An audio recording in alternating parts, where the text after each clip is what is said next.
La colonisation dans notre région se place plutôt tard dans l'histoire du Canada. D'abord, les Français étaient moins intéressés par la colonisation, ils étaient surtout intéressés par les peaux de castor pour faire des chapeaux. Ça a l'air niaiseux, mais les chapeaux à l'époque, c'était super à la mode. Bon, presque autant qu'aujourd'hui. Bon, il y avait des moines qui étaient là pour évangéliser les Premières Nations et quand même un petit peu de colonisation. Les quelques colons fermiers français se sont installés sur l'île d'Orléans et sur les rives du Saint-Laurent, loin de nos terres même frémagogoises. Ensuite, il y a eu la conquête de la Nouvelle-France par les Anglais. Rien à dire là-dessus, à part que... Non, rien à dire. Après la Révolution américaine, les Anglais qui s'étaient battus du côté du roi se sont fait inviter à s'établir au Canada. Pas un de ces loyalistes est venu ici parce que ce bout-là il est plate et il n'est pas important.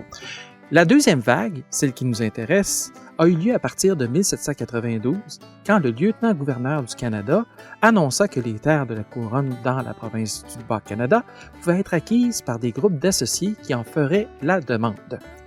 Notre climat était connu pour être pas si pire que ça, et les terres semblaient fertiles. Mais ce qui intéressait le plus les colons, c'était les arbres.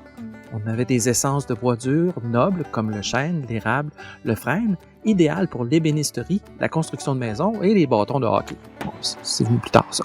S'établir, ce n'était pas facile. Le récit véridique de Isaac Lawrence, qui émigre du Vermont en 1793, en est un exemple. Il emporte avec lui sa famille, un attelage de bœufs, 2 vaches, un cheval et tous les instruments pour cultiver.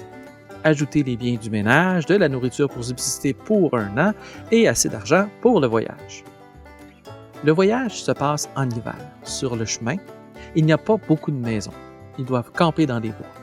On fait du feu, on taille du cèdre avec lequel on fait des lits de fortune et que l'on plante autour d'un rond de feu pour se protéger du froid.